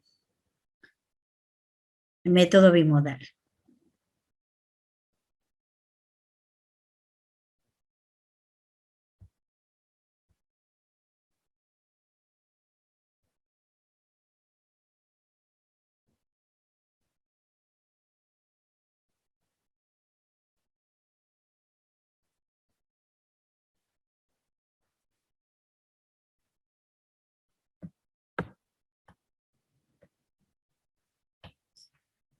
A ver, aquí es un caso que de repente va a quedar para la lectura. Es un tema que también se repite acerca del entrenamiento. ¿Ya? Bueno, en este caso es para la orientación de la niña, ¿no? Estaba leyendo mal arriba, pensé que era entrenamiento auditivo. El entrenamiento auditivo también es un tema que se repite en varias casuísticas, que tiene sus fases, que ya lo vamos a ver. A ver, acá habla del entrenamiento para estimular la orientación a una niña con ceguera, ¿no? Que presenta ceguera. Yané es una niña de 5 años que presenta ceguera. La docente va a iniciar. Iniciar está en negrita. Va a empezar el entrenamiento para estimular la orientación de la niña. ¿Cuál de las siguientes acciones se corresponde con la etapa inicial de este entrenamiento? Recién va a entrenar, va a iniciar el entrenamiento para estimular la orientación de la niña. Una niña ciega, 5 años, ¿no? Acá hay que tomar en cuenta la edad de la niña, su discapacidad obviamente, y que está en una etapa inicial, ¿no? Como palabras fuerza, ceguera, 5 años, iniciar, y lo que es la orientación. A. Decir a Yané que se le pondrá una pulsera de cascabeles en la muñeca derecha. Luego pedirle que levante la mano derecha cuando escuche una palmada y la mano izquierda cuando escuche 2 palmadas. Ahí está trabajando orientación, ¿no? En su propio cuerpo. B. Colocar diferentes texturas en mesas, armarios y sillas del aula, luego acompañar a Yané para que explore esas texturas y reconozca los muebles del aula a partir de estas. C. Dar a Yané pelotas sonoras para que las manipule, luego hacer rodar las pelotas en el suelo del aula y decirle que las busque. ¿Cuál sería ahí lo más apropiado para una niña que va a iniciar el entrenamiento para estimular la orientación?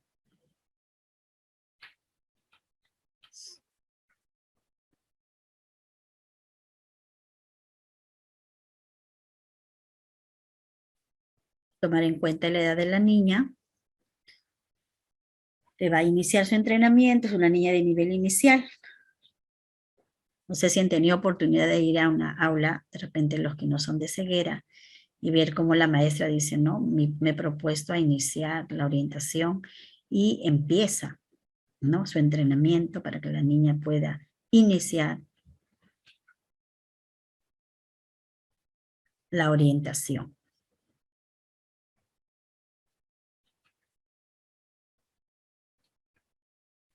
No nos dice orientación de empezar a caminar con bastón, no nos dice nada de eso, ¿no?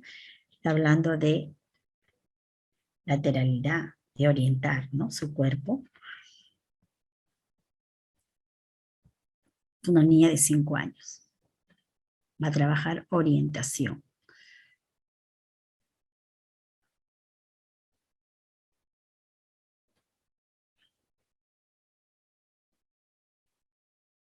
A ver, ahora sí. No tenemos el micro, pero bueno. Hay respuestas de A y hay respuestas de B. No sé si es correspondiente a la última pregunta porque no han puesto el número. A, B, A, B. A ver, ¿por qué la A diría yo? No tenemos audio, pero bueno.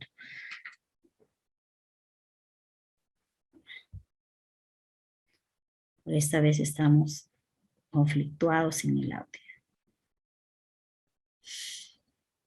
A ver, dice 61, la pregunta 61. La A y algunos han marcado la B.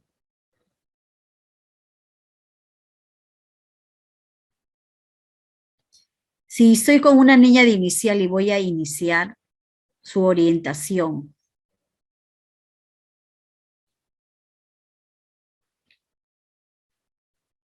es una niña de 5 años.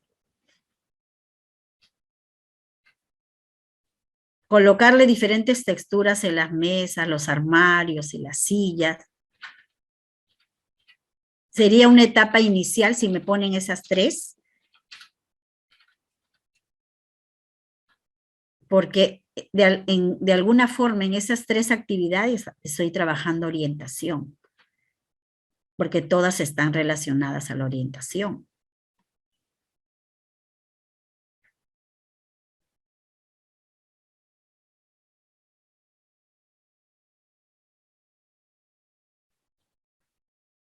Es entender que su cuerpo tiene 2 lados, ¿no?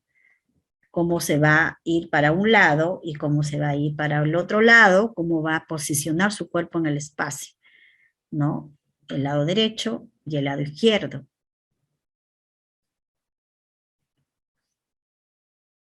La maestra va a entrenar, va a iniciar su entrenamiento de que su cuerpo se oriente en el espacio. Es una niña que no ve, está limitada sensorialmente. Entonces ahí la respuesta es la A, porque voy a usar esos estímulos sonoros para que la niña sepa cómo posicionar su cuerpo hacia un lado derecho y posicionar su cuerpo hacia un lado izquierdo en una etapa inicial, ¿no?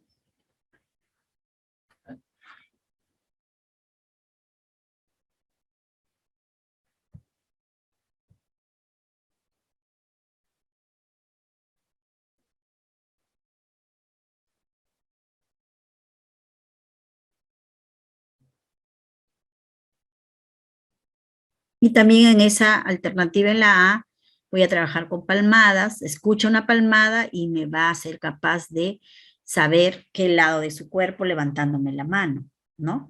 Cuando yo le digo 2 palmadas, vas a levantar tal brazo, tal lado de tu cuerpo, el lado derecho, el lado izquierdo, entonces ella va a reconocer qué lado y va a conceptualizar la lateralidad en su propio cuerpo. De manera práctica, ¿no?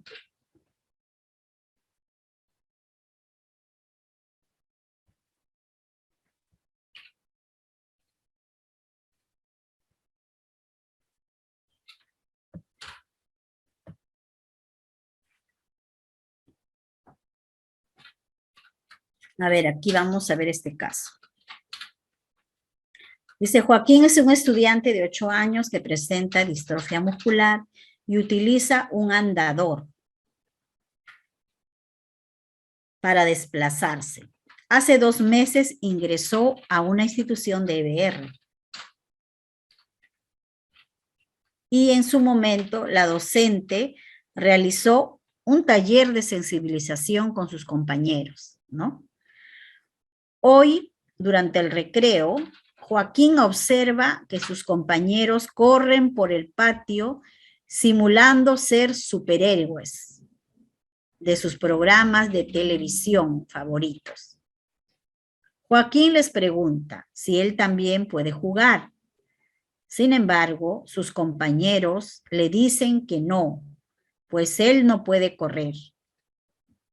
La docente, que ha estado atenta a la situación, busca favorecer la inclusión de Joaquín.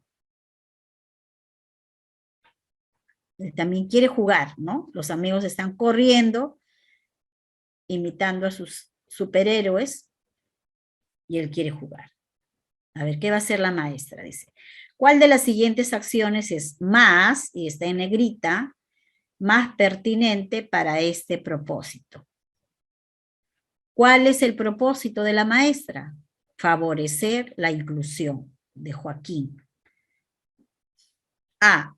Decir a los estudiantes que integren a Joaquín en el juego de superhéroes que están realizando. Luego, solicitar voluntarios para que ayuden a Joaquín a desplazarse durante el juego. Ahí lo van a asistir, ¿no? Lo van a asistir, lo van a ayudar para que haga tal vez lo que los chicos están haciendo. B. Recordar a los compañeros de Joaquín que en el taller de sensibilización acordaron ayudarse entre todos. Luego pedirles que elijan un juego en el que Joaquín sí pueda participar. Es la otra propuesta de la maestra para cumplir su propósito de favorecer la inclusión de Joaquín. C. Reunir a Joaquín y sus compañeros y proponerle que cada uno invente un superhéroe, considerando sus gustos y cualidades. Luego invitarlos a jugar representando a esos personajes. A ver. Es un texto bastante desarrollado. ¿Y de qué manera la maestra va a favorecer la inclusión de Joaquín?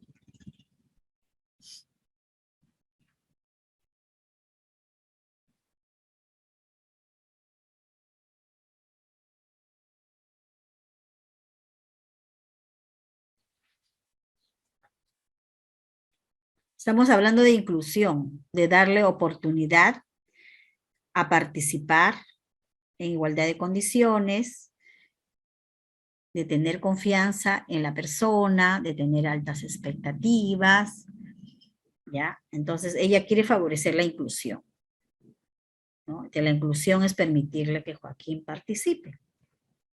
En la alternativa A, les va a decir que lo integren en el juego y va a pedir a voluntarios para que lo ayuden, ¿no? A desplazarse durante el juego. Lo van a asistir. Él tiene distrofia muscular y está en un andador. En la B, les recuerda que en su taller de sensibilización, ellos acordaron que se tienen que ayudar entre todos, ¿no? Está apelando al acuerdo que han tomado en su taller. Luego, pedirle que elijan un juego en el que Joaquín sí pueda participar. ¿Quiénes eligen el juego?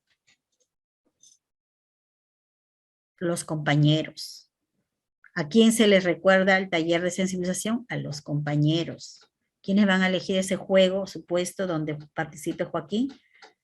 A los compañeros. Ellos van a elegir un juego donde Joaquín pueda jugar. ¿Joaquín está participando en la B?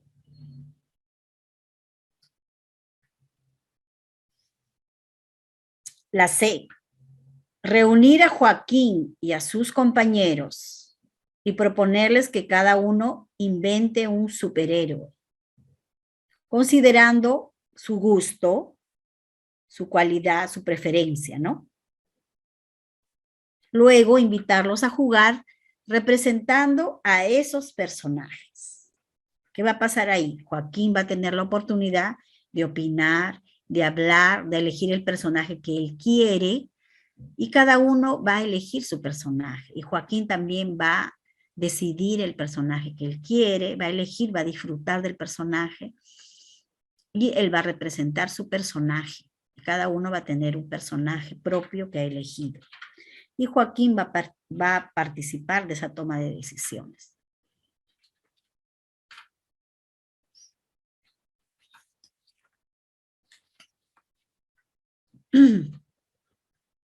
Entonces, la alternativa C le brinda más posibilidades a Joaquín de tomar decisiones y participar en un juego. De acuerdo a sus posibilidades, sí, pero él está participando. En la B son los compañeros que deciden. La maestra lo excluye a Joaquín porque le dice a los chicos, ustedes tienen un compromiso, tienen que ser sensibles, etcétera, y hagan un juego donde él pueda participar. Que se usa y se estila y se ve, ¿no? Cuando uno también orienta, hay que hacer un juego, pero a veces no proponemos la tercera opción, que sería la más adecuada, donde él también decida, participa, elija su superhéroe y en igualdad de oportunidades también tenga ese derecho de elegir y de tomar decisiones, ¿no? Y ser parte del grupo. En la B, él no está participando en ese aspecto. Entonces ahí la alternativa Muy bien, la profesora Lisbeth. La C, ¿no?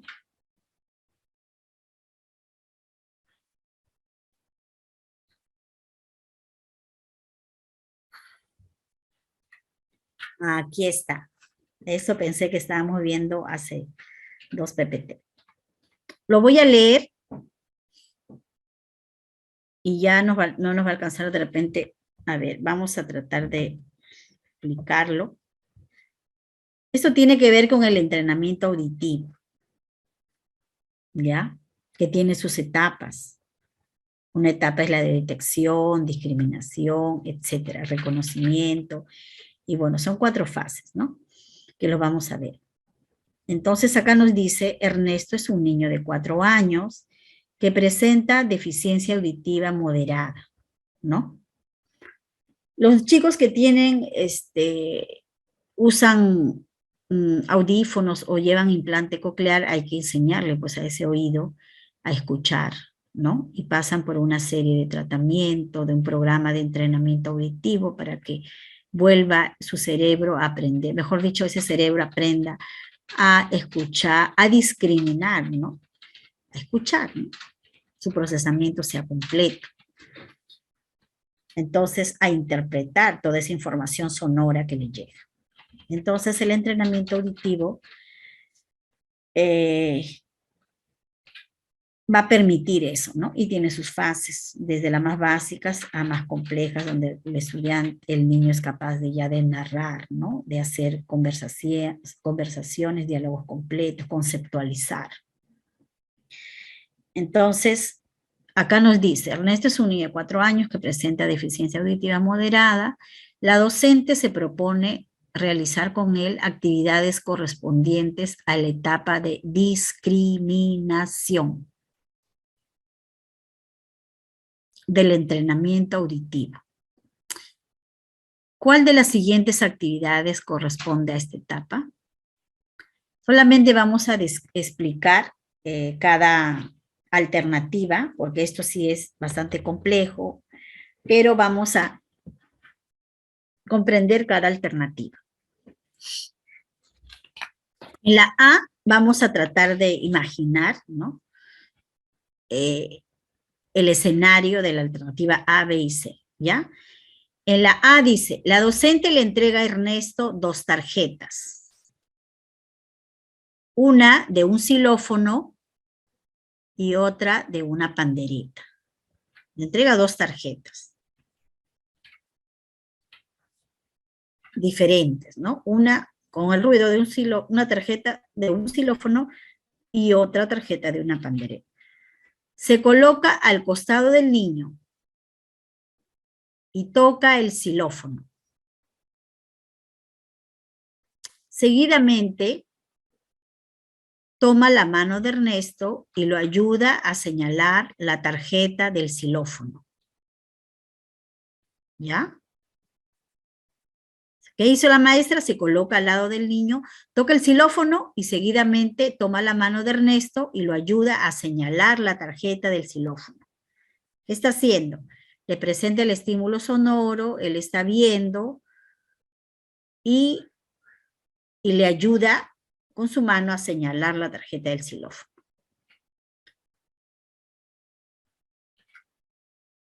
Luego hace sonar una pandereta y lo ayuda a señalar también la tarjeta de la pandereta.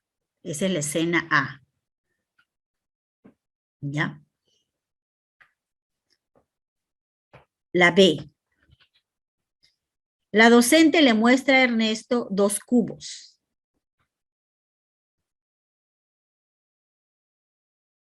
Uno grande y otro pequeño. Se coloca frente al niño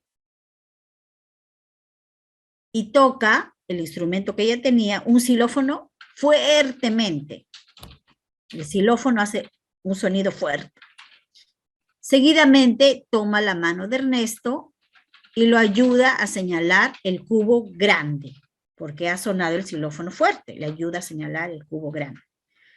Luego toca el xilófono suavemente y lo ayuda para que señale el cubo pequeño. ¿Ya? C. La docente toma la mano de Ernesto y la coloca junto a la oreja del niño, para que así él sepa que debe usar sus oídos en esta actividad. Luego se coloca detrás del niño, detrás de Ernesto, y toca un xilófono. Y le indica que dé una palmada como señal de que escuchó el sonido de ese instrumento. ¿Ya? Primero le dice que va a trabajar pues con su oído, por eso le toca, ¿no? Que vas a tener que escuchar, le dice, porque él es una persona que todavía no procesa la información oral, porque de repente ha tenido implante coclear y está ayudándole con los gestos para que entienda lo que va a trabajar. La docente toma de la mano a Ernesto la mano y lo coloca junto a la oreja del niño, para que así él sepa que debe usar sus oídos en esta actividad. Luego se coloca detrás de Ernesto, toca un xilófono y le indica que dé una palmada como señal de que sí escuchó el sonido de ese instrumento. Cada vez que escucha, él va a dar una palmada. La maestra no hace el sonido del xilófono, él no va a hacer su palmada, ¿no? Y si hace el sonido del xilófono, sí va a hacer su palmada, ¿no? Eso está observando la docente. Entonces acá nos habla de una etapa de discriminación. Que vamos a verlo esto también con su PPT, en otros ejercicios.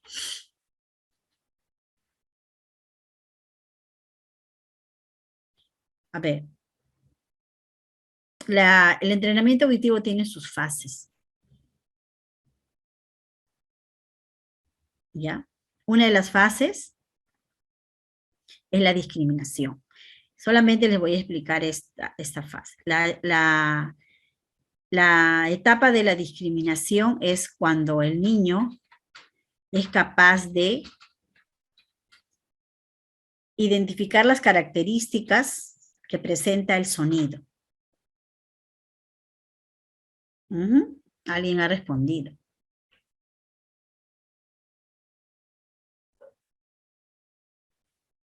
No sé si me están respondiendo a las 59, pongan ahí 59.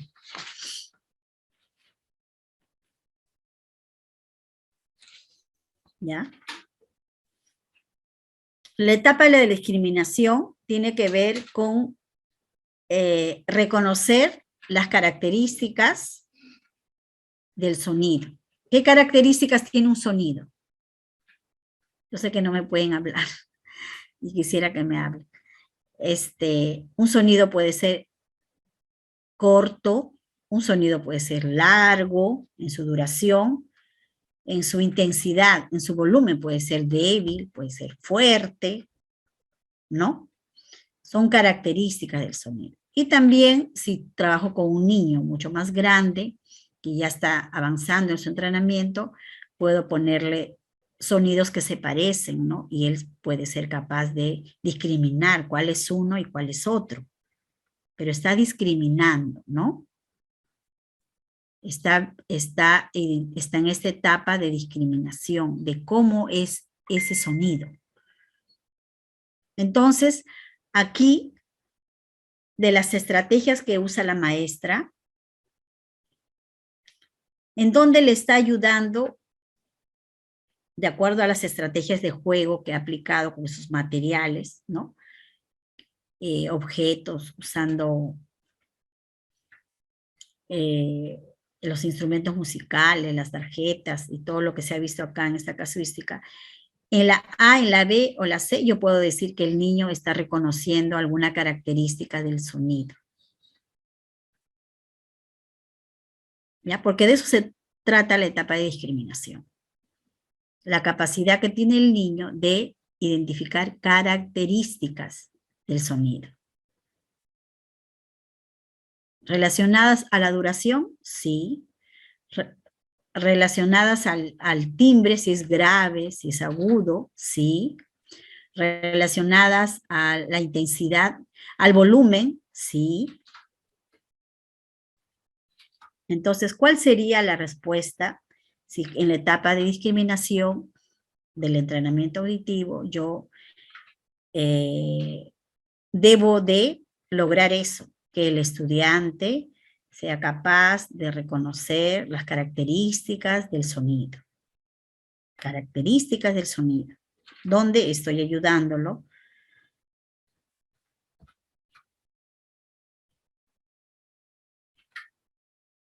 Muy bien. Ajá, la profesora Aurora me dice.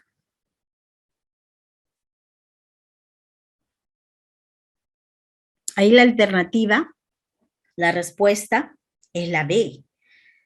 ¿Por qué la B? A ver, para que quede más claro. Porque la docente está golpeando el xilófono fuertemente. ¿Y qué hace? Cuando golpea fuerte el xilófono, le enseña el cubo grande, sonido fuerte. Y cuando golpea el xilófono suavemente, le enseña el cubo pequeño, un sonido suave, menos intenso, débil. Y estamos reconociendo características del sonido en sí, sin importar que venga de una caja, de un xilófono, no. Está relacionado, como dice Aurora en el chat, a los sonidos débiles, a los sonidos fuertes, sonidos largos, de corta duración, en tono grave, en tono agudo, como hacer o, ¿no? Y bueno, todos los sonidos del habla tienen su intensidad también, ¿no? Pero acá están jugando para entrenar y el niño sea capaz de reconocer, señalando, ¿no? El cubo grande y relacionando la intensidad del volumen en este caso, con un golpe fuerte en el xilófono, cubo grande, ¿no? Característica del sonido, ¿ya? Yo sé que este tema no es fácil porque ya el año pasado cuando hemos trabajado, hemos visto varios ejercicios y vienen todos los años lo que es la discriminación, el entrenamiento auditivo con sus fases, ¿no? Muy bien, entonces nos quedamos por hoy ahí, queda uno pendiente y ya nos estaríamos viendo la próxima clase.